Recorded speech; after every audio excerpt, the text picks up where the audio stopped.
our power situation is currently in dire straits. We've reached a tipping point where we're losing 10,000 FE per tick. If I don't do anything soon, our entire system will fail. So what I want to do today is replace all of our thermogenerators with a powerful nuclear reactor that will be capable of generating hundreds of thousands of FE per tick. So make sure to like the video and subscribe, it helps the channel out a ton and lets me know that you guys are still interested in these videos. Also consider becoming a channel member as well. It's the best way to help me directly, and you get access to all of these videos early. Without further ado, let's save our power generation. Hello everybody, and welcome back to All the Mods 10. In the previous episode, we got started with wireless networks from the extended AE mod, and now we can access our applied energistic system from pretty much anywhere. The only downside to the system is that it consumes an absolute ton of power. So like I said in the intro, what I want to do today is actually build a nuclear reactor from the Powah mod. So to do this, we're going to need 36 reactor blocks, which are made via the following recipes down here. What I want to do though is to actually get at least up to the niotic tier, which means I'm probably going to have to start this episode off by mining some diamonds, as we still don't have any diamonds automated. And doing the math just really quickly, we're going to need 4 niotic capacitors for every 4 reactors. So I'm going to need a total of about 144 diamonds for this. Looking at how many we have right now, we have 3. So it might take a while to get all of those built up, but a quick mining trip should do pretty well for us. In the meantime, though, I am just going to turn this off. I'm not sure if there's a way in the GUI, or yeah, I'll probably just have to break it. And I'll turn the mob farm off for now as well. And I'll probably just do the same for our beehives here as well. This chest will fill up pretty quickly though, so hopefully this entire process won't take too long. I am going to need this one though, as we're going to need to be able to make some automatic recipes from the energizing orb. But with just those 2 wireless connectors down, we're already generating plenty of power now. And I think I am going to take my tunnel bore here down with me as well, but I'm going to make a few upgrades to it, namely just a few more drills. There we go.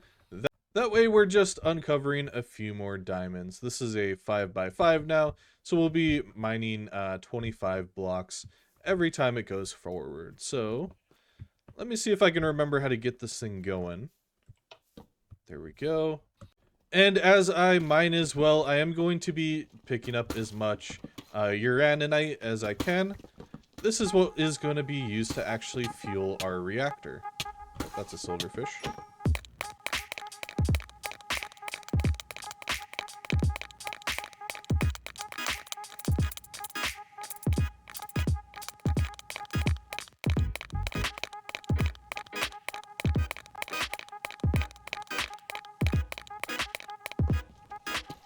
So I think to help make this process go a little bit faster, we do have the Potions Master mod in this mod pack. And what this allows us to do is actually see the ores around us. But we will need to sacrifice a diamond for this, but it's more than worth it. So we make the diamond oresite powder, and then we just go ahead and smelt that, which it looks like it doesn't work in this furnace. And that's because it actually needs to be in a blast furnace. But there we go. And now we need to brew a mundane potion. And now we just place the calcinated diamond oresite powder inside, and that will make our potions. And with our potions crafted, we can actually combine those into a charm of diamondsite, which actually allows you to toggle the effect rather than relying solely on the potions.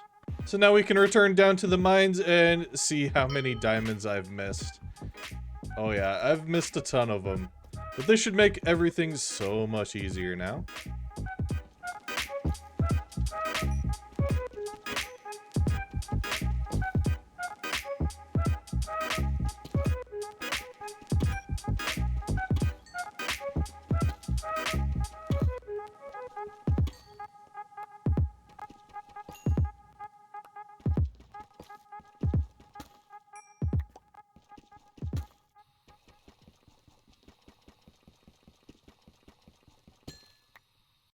All right, and I would say that that little excursion went very well.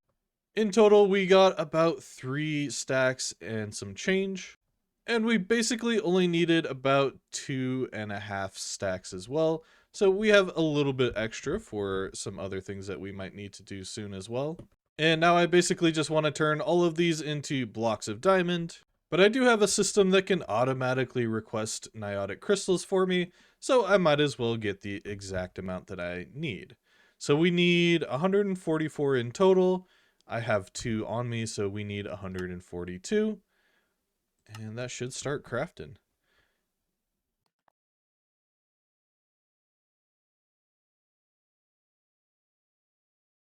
And that went super quickly. We already have all 144 niotic crystals done.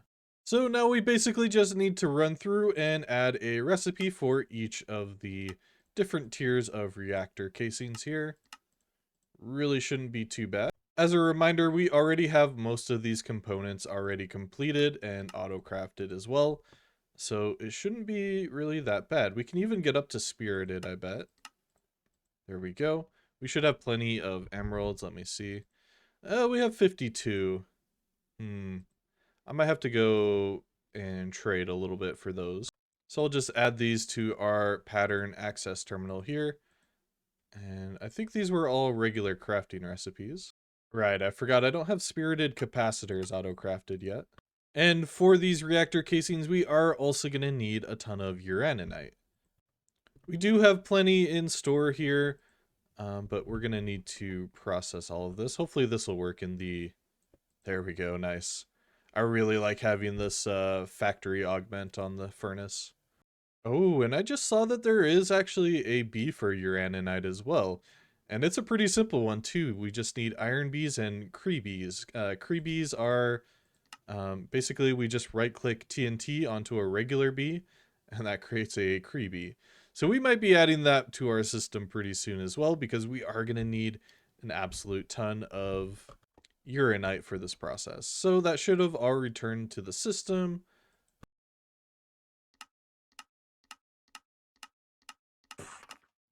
So at this point, we're basically just missing blaze rods and blaze powder. My bees are a little bit slow though, so I'm probably going to have to go to the nether and kill a few blazes. And what I think I might do is actually pick up this blaze spawner here, and I should be able to retrofit my existing mob farm for this spawner here. And because we have the apothic spawners mod in here, we can actually modify our spawner with various different items. What I'll probably want is fermented spider eyes. I think sugar. There we go, sugar. And probably clocks as well. If I had an extra nether star, I would add that as well because that would allow it to ignore the player range from it. So I think at least for now, I'm just going to feed it sugar. And unfortunately, I don't have any brown mushrooms on me right now. I could look around, but I don't see any right now. So I think this should do for now, at least. We'll also need to make sure that this isn't killing all of our mob spawns. There we go.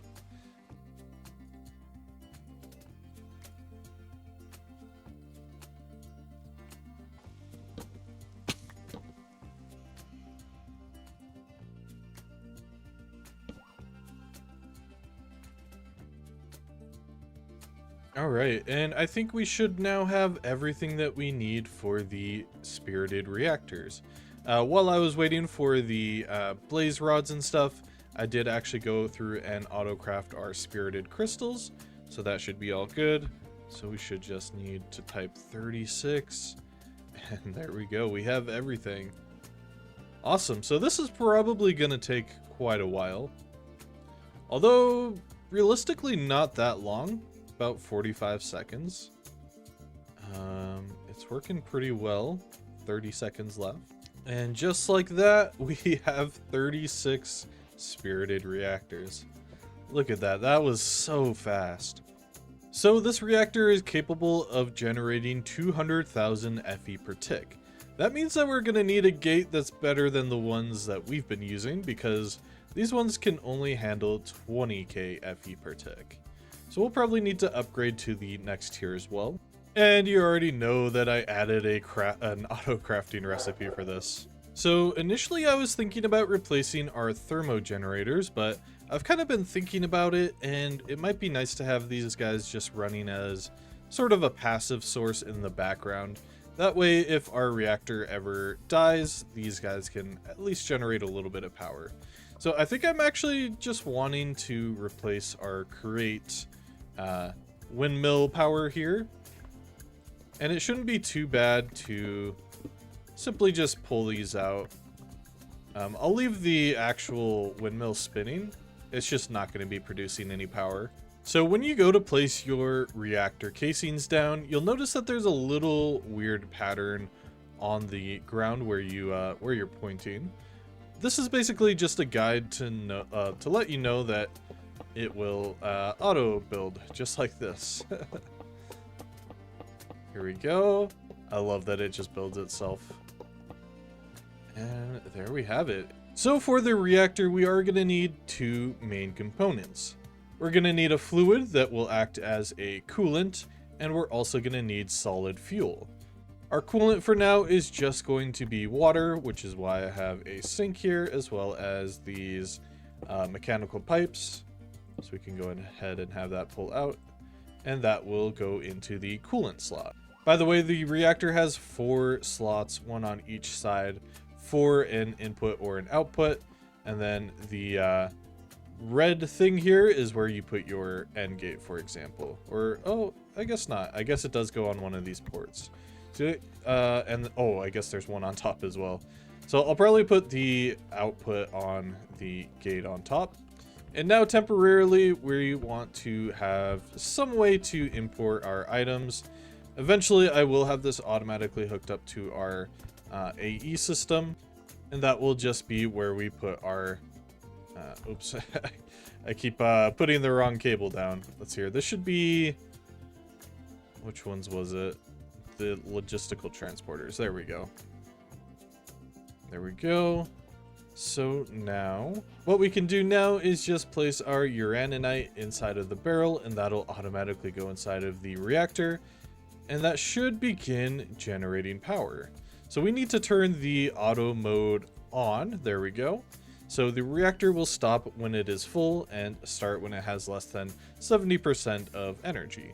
And I'm running into a bit of a strange issue here where it's not pulling power out through the end gates directly. We have to use a cable, which is a little bit weird.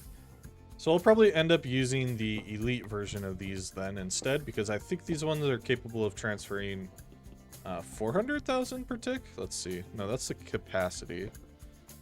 Maybe that's how much it can transfer. There we go. And now our wireless system is filling up super fast, which means I can actually set up our wireless connectors once again. And with all of our wireless systems back up online, you basically can't even tell that we're even using any power now. It's going up so fast. So like I mentioned earlier, there is a bee that can help us to actually generate our uraninite. So we're going to need a few iron bees and these Cree bees. So I'll start by making a few more iron bees, which are just ashy mining bees and crystalline bees. And for these bees, you just have to set down and replace one of the bees until it actually produces the correct one. I don't know why they all share the same recipe. Okay, here we go. Should get a copper soon, or a iron, I should say. There we go. And I just realized I don't need to actually breed any iron bees. I already have iron bees. I don't know why I'm doing that. And of course, we also have regular bees as well, but this is going to be a little more complicated because these do actually need to be converted into the Cree bees. So I think I'll pull out a couple of these and just breed them. All right, so to convert our bees, we just need to place them down in the world and right click them. I don't know if these guys are going to try to blow up on me or not. It looks like it's fine though. There we go. And TNT and pick it up. Nice. And that did actually turn them into adult bees, which means that we can actually breed them right away. So we needed that plus our iron B. We'll make 5 of those. Oops. There we go. And I know that I'm going to need a ton more advanced canvas beehives in the future. So of course, I'm just going to be adding some recipes here for all of these. Even automating the bonfire or the campfire recipe as well. And I think I just want to add our uranium bees right here. And in fact, I may need to add a couple of these. The reason for that is we're already out of uranite, and this has only been running for a little while. So we are dropping down. It did produce almost 1 million power, probably at least 1 million power, from about a stack of uraninite. So yeah, probably need, let's say 3 hives for now, and then we can adjust as we go. So this is now our first mega beehive. The piping for this is going to be a little bit weird, but it should work out well. Interestingly, we can't put one on there. I guess that's because it's not, these ones aren't actually hooked up to anything. Oh, nope, I just didn't realize there was a moss carpet there. There we go, now we can hook everything up. So this is going to be a little bit complicated. You will notice though that since this one doesn't have anything, it won't connect to the back, but we can place a transporter there. So we need this one here to be the importer. This is the actual monitor for it. And the actual hives themselves are this one right here, these 2 blocks there, these 2 blocks there, and then these 2 there. Okay, so I think a configuration like this where it's pulling out of the top there, inserting in the middle there, pulling out of that one, and pulling out of this one. I think that's how everything lines up. I could be wrong. This one's kind of a little bit of a puzzle. But we should have a few bees. Looks like that we have 5. So I'll get these in the middle one here. Oh, we need simulator upgrades for this. So I'm just going to add a recipe for these. There we go. We'll need 3 of those. And man, that was basically instant. That's so much faster than crafting it manually. And I forgot to lock this drawer, so it's now filled with andesite. That's fun. There we go. Now it's locked, and it should only accept whatever I put inside of it now. So I'll get our simulator upgrade wherever it went. Oh, right, it's still in the system. We'll probably also need speed upgrades for this as well.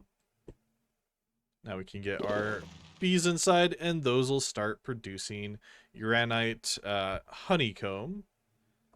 And then we just put that inside of the centrifuge, of course, and that produces raw uranite. So what we'll need to do is get a recipe in the furnace to automatically process the raw uranite. And I completely forgot about the feeding stations as well. We're going to need a block of uranite in each of them.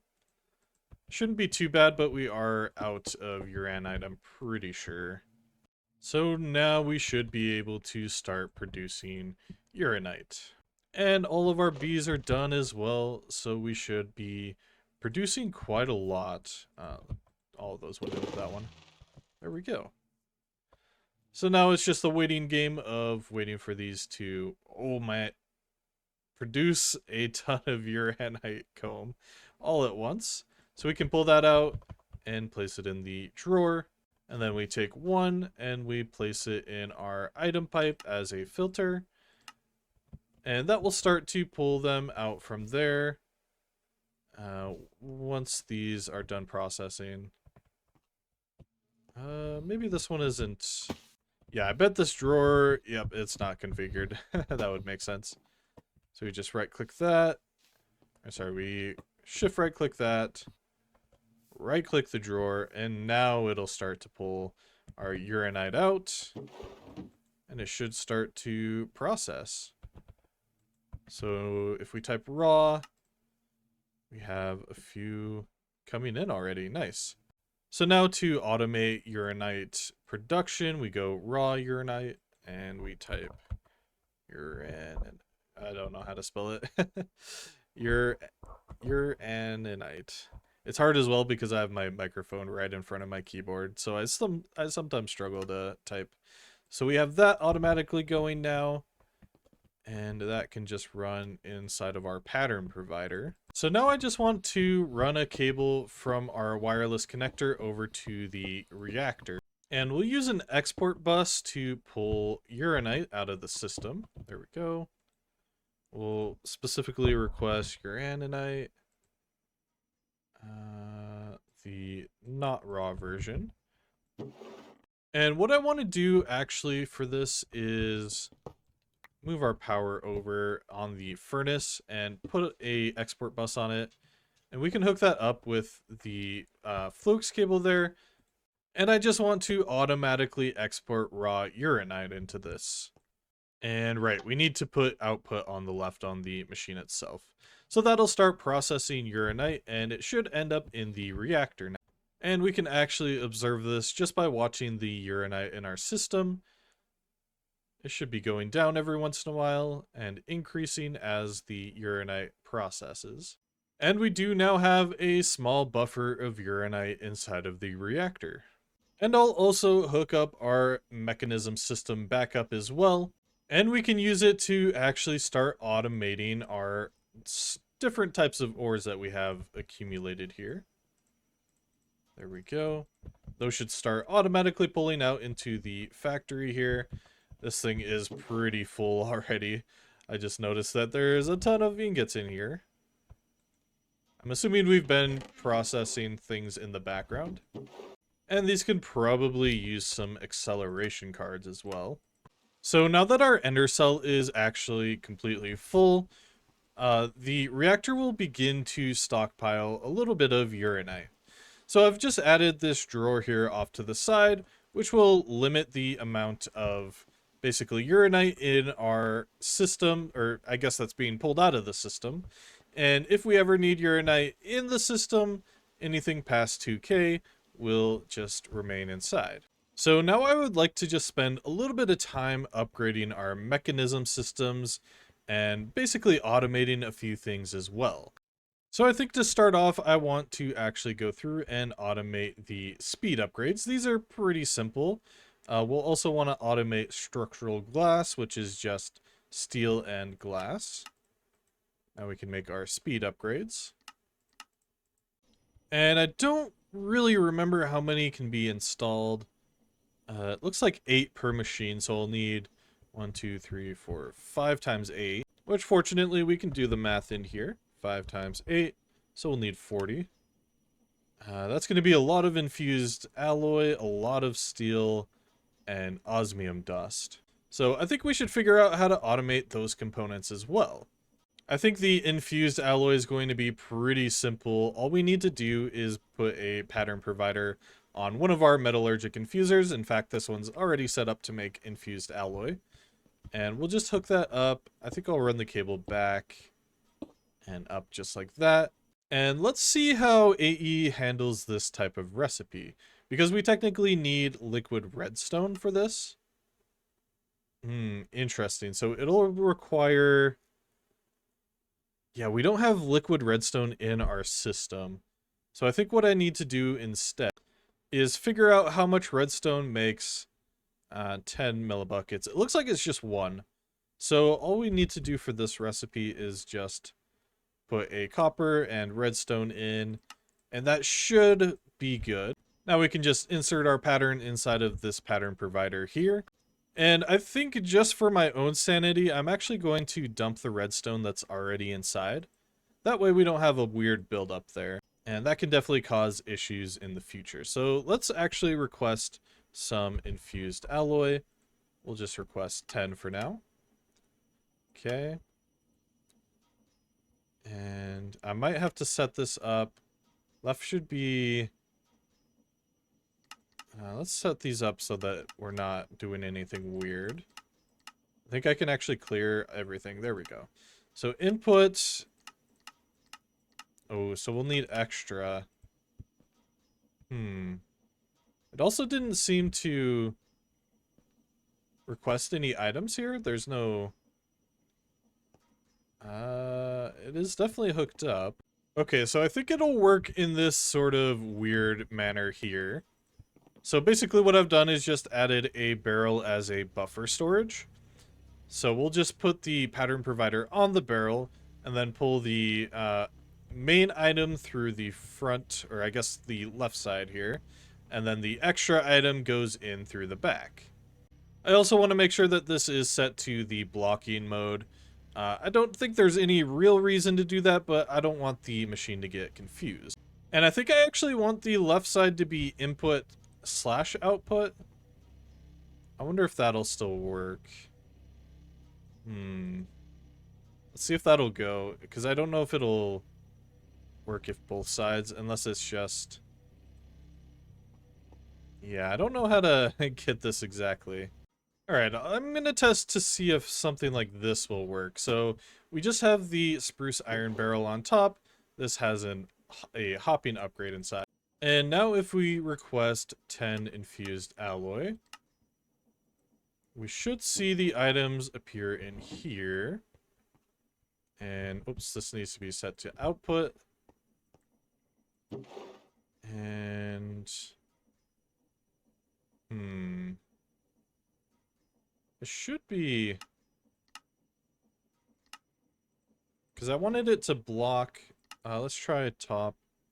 Top is input slash output. Alright, so I've played around with this for quite a while, and I decided on a method that's a little less elegant, but it should work. So I just have an export bus set up here. It's just going to be filling this machine up completely with redstone, which is kind of the opposite of what I wanted it to do, but it'll just have to work for now. So I just changed the recipe so that it's just produces 1 infused alloy with 1 copper. So if I now request, let's just do 5 this time around, it'll just put the 5 copper immediately inside. It won't worry about redstone at all. It'll just keep a buffer of redstone inside of it, and it will begin to produce our infused alloys, and that'll just go back into the system automatically. So we can now also automate our advanced control circuits using that same machine. Whoops, we don't need redstone. There we go. And I think I'm going to set up another crusher as well, because we need crushed osmium for our speed upgrades. So what we can use our third metallurgic infuser for is actually to make steel. So if we put coal inside of here, we're producing coal with our bees, so we'll just use regular coal. And that should begin to go into the back if we put it on extra. There we go, so it's filling up with carbon. And we simply just need to put iron inside of there, and that'll give us enriched iron. And then with our... Oh, I messed that pattern up again. So don't put that one in there. And then with our enriched iron, what we can do is put it back through the same metallurgic infuser, and that will create steel dust. And then with our steel dust, we can just simply run that through one of our blast furnaces. So I'll put the steel ingots inside of this pattern provider that's next to our diamond furnace, and we'll place our other 2 recipes inside of this pattern provider. So now if I request a little bit of steel, oops, I think that was the wrong recipe. Oh no, I messed this one up, dang it. So we'll do that again just by removing the carbon, there we go. And now we can place it inside of this pattern provider. It should be this one. Request a little bit of steel. We'll do 10, and we have everything, and that will begin to process. And all we're missing now is some osmium, so I'm kind of forcing a little bit through here. And now we have everything that we need to craft our 40 speed upgrades. This is probably going to take a while, but we do have a good buffer of items, so maybe not.